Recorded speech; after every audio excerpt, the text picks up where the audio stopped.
الحمد لله رب العالمين، والصلاة والسلام أتمان الأكملان على سيد الأنبياء والمرسلين، سيدنا ونبينا محمد وعلى آله وأصحابه أجمعين، ومن اهتدى بهديه واستنى بسنته إلى يوم الدين. أما بعد، السلام عليكم ورحمة الله وبركاته. برادران و خواهران عزیز، بارک الله فیکم. این حلقه 18مین از آموزش کلمه التوحید، لا اله الا الله، نیست معبود برحق بجز الله می باشد. و باذن الله سبحانه و تعالی در این حلقه باقی مانده از مسائل هایی که تعلق به فهم شرط های لا اله الا الله دارد به شما بیان کرده می شود. اولا ما باید بدانیم که هیچگاه شرط های لا اله الا الله و شکننده های اسلام در یک جا جمع نمی شوند. چگونه که کفر و اسلام در یک جا جمع نمی شود، چگونه که توحید و شرک در یک جا جمع نمی شود، این چونین شرط های لا اله الا الله و شکننده های اسلام در یک جا جمع شدنش ناممکن است.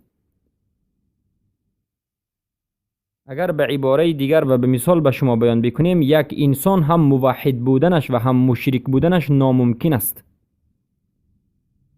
یک انسان هم کافر بودنش و هم مسلمان بودنش ناممکن است. و این چنین یک انسان شرط های لا اله الا الله را به جا آوردنش و این چنین شکننده اسلام را در همین وقت به جا آوردنش ناممکن است. چگونه ای که الله سبحانه و تعالی می فرماید که ما در درون صدر انسان دو قلب را قرار ندادیم، یک قلب وجود دارد. من قلبین فی جوفی. پس هر کسی که دوستدار و نصرت دهنده و کمک کننده کفار باشد، توحید با همراهی اون وجود ندارد. هر کسی که پرستنده قبرها قبر پرست باشد، پس توحید در این انسان وجود ندارد. هر کسی که مرده پرست باشد، پس توحیدش نابود گشته است. هر کسی که بغیر شرع الله به دیگر قانونها قانونگذاری بکند، حکم بکند، پس توحیدش نابود شده است. بارک الله فیکم. هر کسی که استهزا و شوخی با دین بکند، با رسول الله صلی الله علیه و سلم بکند، یا چیزی از سنت های رسول اکرم صلی الله علیه و سلم یا شریعت اسلام را استهزا و شوخی و مسخره نماید، در این نمود انسان توحید وجود ندارد. هر کسی که دین را بد بیند، اهل دین را بد بیند، پس توحیدش نابود گشته است. و همچنین این مثال ها بیان می کند که کفر و ایمان یک جا شدنش و شرط های لا اله الا الله و شکننده های لا اله الا الله یک جا شدنش ناممکن است. بارک الله فیکم. پس توحید از ایمان است، خیلی که در حلقه های گذشته بیان کردیم. و ایمان این قول است، عمل است، اعتقاد است. و ایمان آوردن به الله یعنی کفر ورزیدن به طاغوت، همه اینها مرتبط به قول و عمل است. بارک الله فیکم. و در همین مسئله هم مرجئه ها غلط کرده اند. مرجئه ها در این مسئله نیز مخالف مذهب مسلمین اهل سنت و الجماعت برآمده اند. بارک الله فیکم. و اونها میگویند هر کسی که تماما عملی را به جان نآورد و تمام شرک را انجام بدهد هم مسلمان است. و مذهب جهم و ابن کرام این مذاهب غلو کرده های مرجعه را به خود انتخاب کردند. بارک الله فیکم. این نیز یک مسئله مهمی بود که به شما بیان گشت. و مسئله دیگر، یکی از مسائل مهم برای فهمیدن شرط های لا اله الا الله، این فهمیدن اون گروه ها و فرقه هایی که نسبت شرط های لا اله الا الله فهم غلط دارند، یا پیش از این فهمیدن بعضی از عباره های غلط یا بعضی از فهم های غلط نسبت شرط های لا اله الا الله. امروز در حقیقت دعوتگران به نهایت زیادند. خود شما میدانید که امروز در وسایط اخبار با راه اینترنت، با طریق تلگرام و واتس اپ و غیر چیزهای دیگر، همه انسان ها به فرقه خود، به گروه خود، به فکر و اندیشه خود مردم را دعوت می نمایند. و بدانید که در این گروه ها و در این صحبت ها البته فرقه های وجود دارد که از فرقه های باطل است و نسبت شرط های لا اله الا الله فهم خطا دارد. ما فهم های خطا را به شما مجملا، یعنی عموما ذکر میکنیم. وقتی که شما این فهم های خطا را از کسی دیدید برحذر باشید. اولین فهم خطا این است که کسانی هستند که بعضی از شرط های لا اله الا الله را رد میکنند، انکار می نمایند. به اساس انقیاد را، انقیاد یعنی عمل کردن. البته اینها مرجعه ها هستند. تمام شرط های لا اله الا الله را قبول میکنند، انقیاد را رد میکنند. و فهم خطای دیگر این است که بعضی انسان ها میگویند که این شرط های لا اله الا الله به آخرت تعلق دارد، نه به احکام دنیا.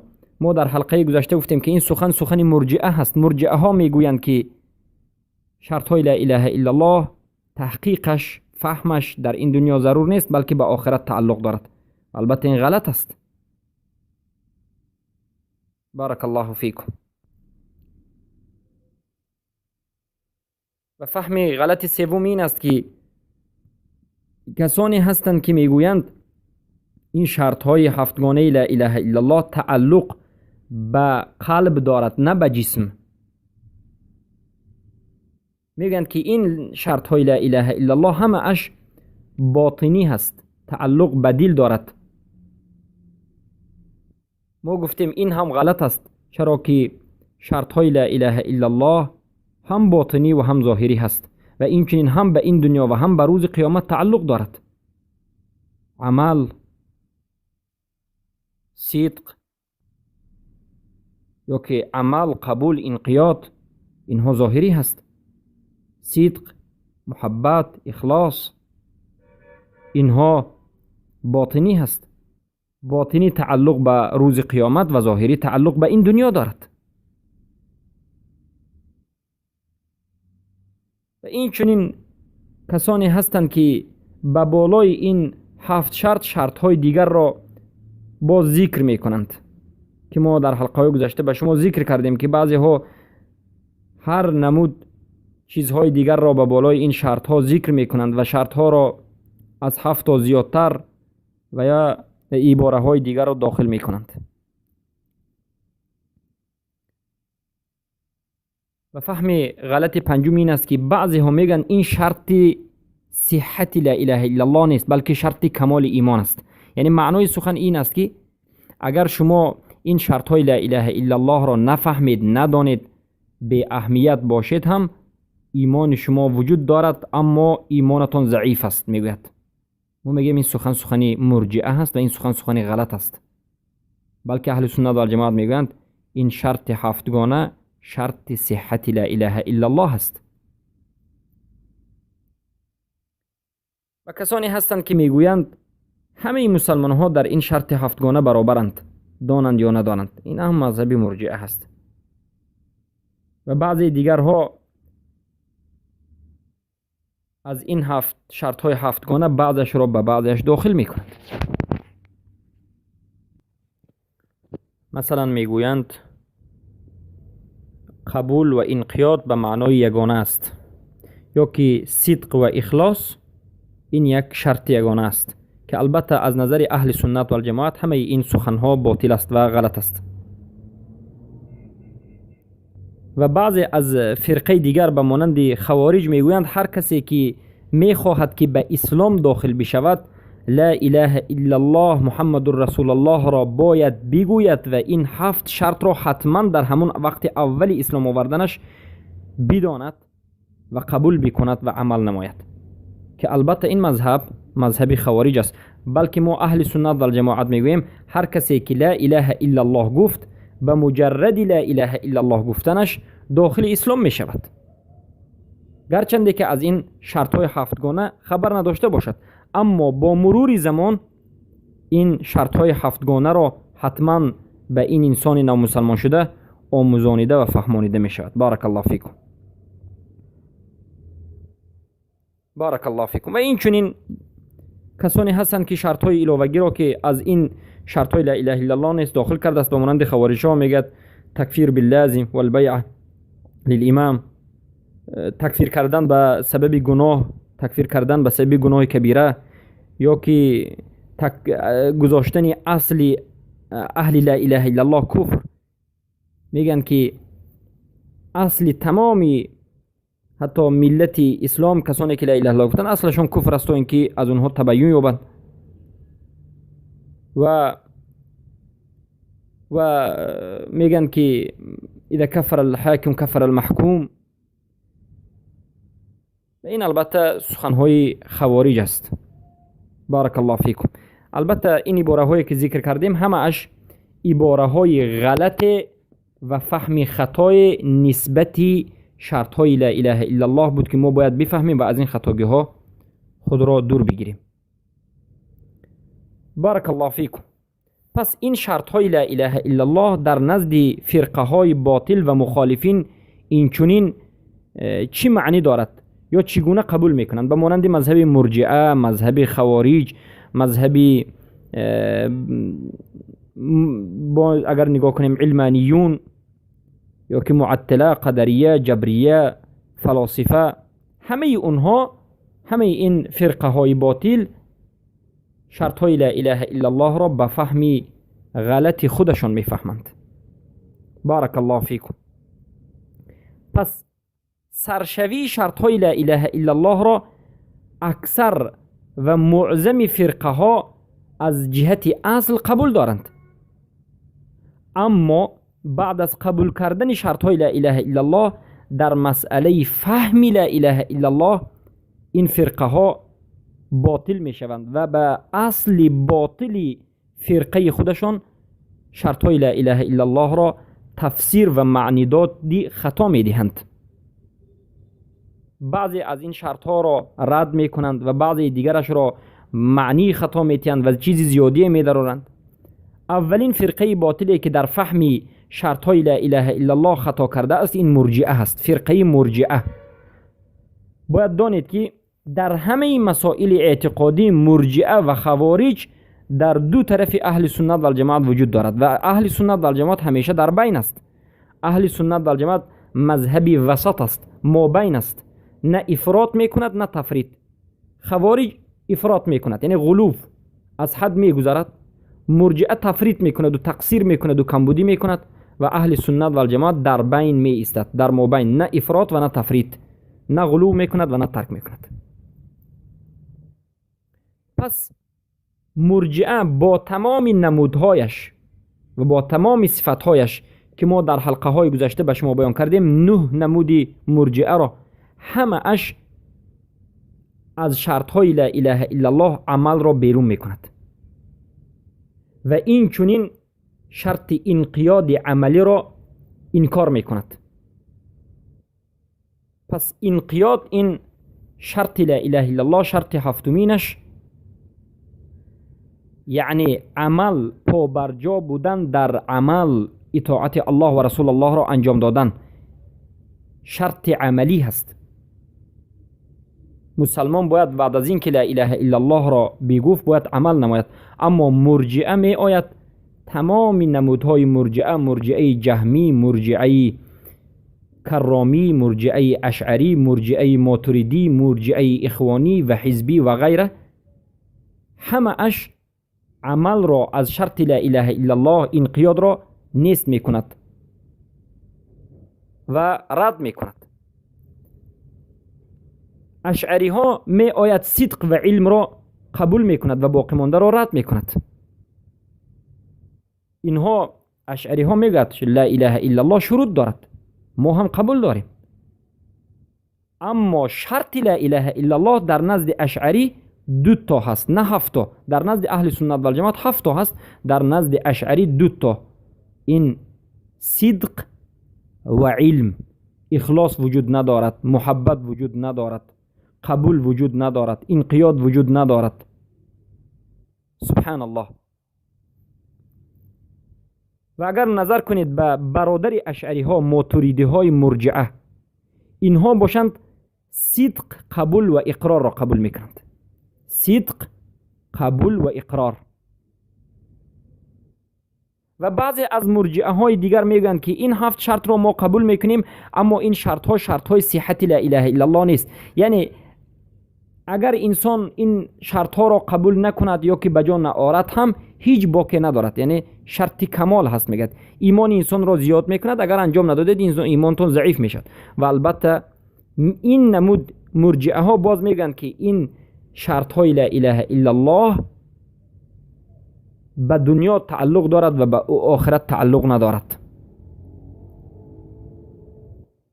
و فرقه دیگری مرجعه ها به مانند کرامیه که فقط ایمان را نطق میدانند، بعد از جهمیه ها میستد، شرط لا اله الا الله را فقط یگانه چیز میدانند، نطق. یعنی لا اله الا الله گوید تمام است به همون.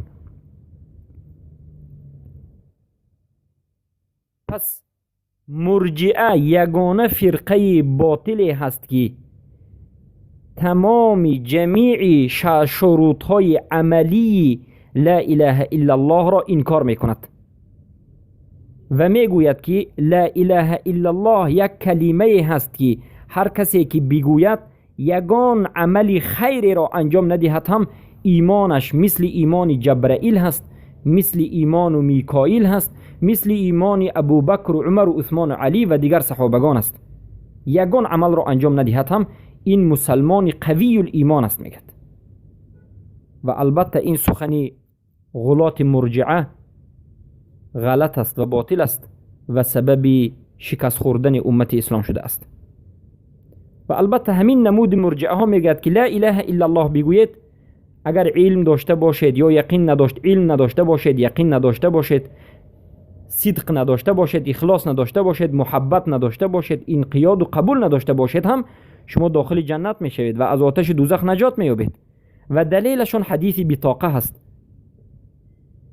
حدیث بطاقه ای که به سبب بطاقه انسان نجات مییابد. ما البته در حلقه های گذشته به شما شرح این حدیث را بیان کردیم که صاحب این حدیث بطاقه اصل ایمان را دارد، عمل دارد، اما وقتی که گناهش زیاد است به بطاقت و حدیث لا اله الا الله نجات مییابد. پس مرجئه های غلات میگن که اصلا کلمه لا اله الا الله هیچ شرطی ندارد. کسی که لا اله الا الله گفت داخل جنت میشه. خیلی که حدیثی رو میارن من قال لا اله الا الله دخل الجنه، هر کسی که لا اله الا الله بگفت داخل جنت میشه.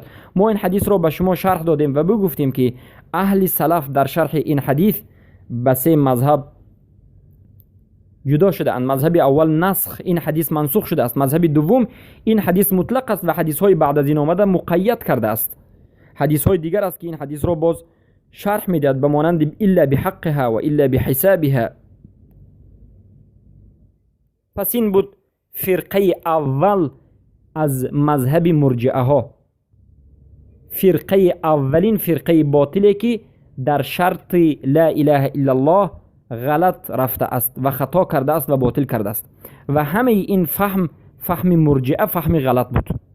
چرا ما این فهم غلط را به شما بیان می نماییم؟ تا که خود را پرهیز بکنید. امروز مردم منطقه ما اگر نظر بکنید اکثر عالم اسلامی بخصوص آسیا وسطا، آن دولت هایی که در زیر تصرف کمونیست ها بودند، همه اشان مرجئه در فهم لا اله الا الله شدند. امروز به تمام تاجیکستان، ازبکستان، این مرکزهای مسلمان نشین قدم گذارید و ببینید که مردم چی میگویند. مردم نه نماز دارند، زنها نه حجاب دارند، از توحید بیخبرند، قبر میپرستند، یگان رکعت نماز ندارند، هیچ علامت مسلمانی ندارند و باز میگویند که ما مسلمان هستیم، لا اله الا الله میگوییم و دل ما پاک است و دل پاک باشد شد. و انمین مذهب مرجئه هست.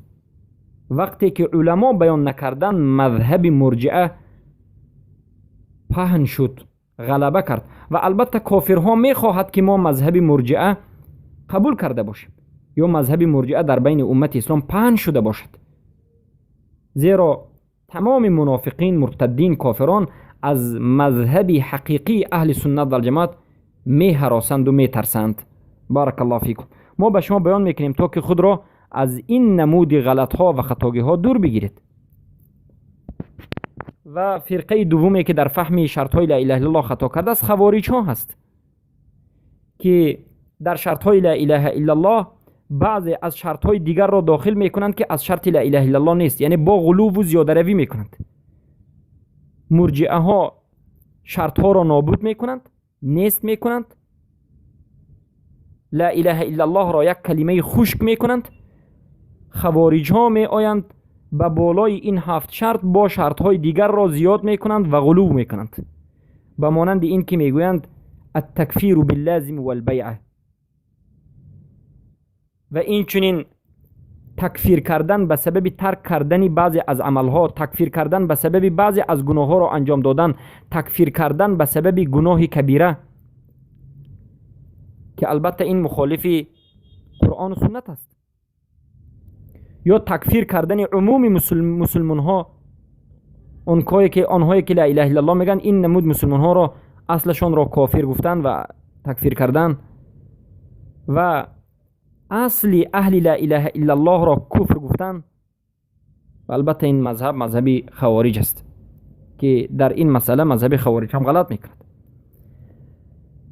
و فرقه سوم، فرقه باطل، فرقه قبوریه هست. قبوریه یعنی قبر پرست ها. امروز برادران و خواهران عزیزم بارک الله فیکم، در بسیار از منطقه های مسلمان نشین قبوریه ها، قبر پرستان زیاد شدند، به مانند پاکستان، افغانستان، هندوستان. خود را اهل سنت و الجماعت میگویند، خود را اهل سنت و الجماعت مینامند، اما قبر پرستند. در هر روزی که الله سبحانه و تعالی به آنها فرصت داده است در گرد قبر طواف میکنند، توکل به قبر میکنند، از قبر دعا میطلبند، از قبر منفعت میطلبند، از قبر رزق میطلبند و بلا را دور کردنش را از قبل میطلبند. اینها را علما میگن قبوریه. و این نمود مذاهب در افغانستان و پاکستان و این چنین در افریقا و دیگر مناطق دنیا منتشر شده است. بارک الله فیکم. قبوریه ها اینها مشرکان هستند، از طائفه های صوفی. عادتا قبوریه ها صوفی ها هستند و این چنین بعضی از علما رافضه ها را هم قبوریه میگد. البته مذهب ما این است که رافضه ها کفار است. البته اونها قبوری، اونها مشرک مجوسی، اونها کفار است. اونها را ما در این باب مثال هم نمیاریم. اونها دینشان دیگر دین است. اما این قبوری ها توحید را رد کردند. خواه قبوری صوفی باشد، قبر پرست یا رافضی شیعی باشد، کسی نباشد، این قبر پرستان اصلا توحید را به ریشه اش رد کردند، انکار نمودند و به جای توحید شرک را گذاشتند. دین اونها شرک است. خیلی که دین اهل سنت و جماعت اساسی چیز اجرا کردن توحید است. وقتی که نظر به مذهب صوفی میکنید، وقتی که نظر به مذهب باطل دین رافضی مجوسی میکنید، میبینید که اصل دین اونها شرک است. شرک را انجام دادید، مسلمانید. شرک را ترک کردید، کافرید. قبر را پرستیدید، پس شما مسلمانید. قبر را نپرستیدید، شما کافر هستید. اعوذ بالله من ذلک. بجای توحید، به محل توحید شرک را گذاشتند و عبادت قبر را بجای عبادت الله گذاشتند و به خاطر همین شرک عمل می نمایند. شرک انجام دادن را قبول کردند و شرک را دوست داشتند و به خاطر همین شرک به شما بدبینی می کنند و همین شرک را عموما توحید گفتند.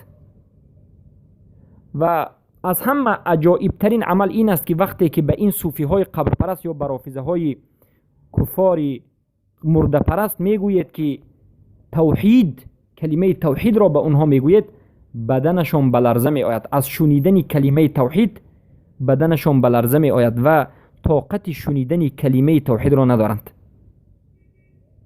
و تمام این شرط های کلمه توحید را گفتند که این شرط های شرک است. سبحان الله. عموما این قبوریه ها لا اله الا الله را نابود کردند، رکنهاش را نیست کردند، شرطهاش را تمامش را نیست کردند.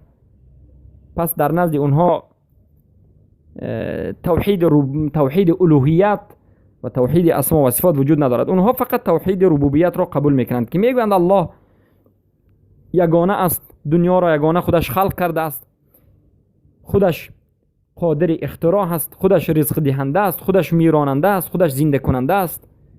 همین قدر ایمان دارند که این توحید ربوبیت است که ابو جهل، ابو لهب، ابو عتبه بن ربیع، ابو طالب، این همه کافرانی که پیامبر صلی الله علیه و سلم همه اونها را مشرک گفته بود و همه اونها به دوزخ رفته اند، همه اونها این سخن مشرکین را میگفتند.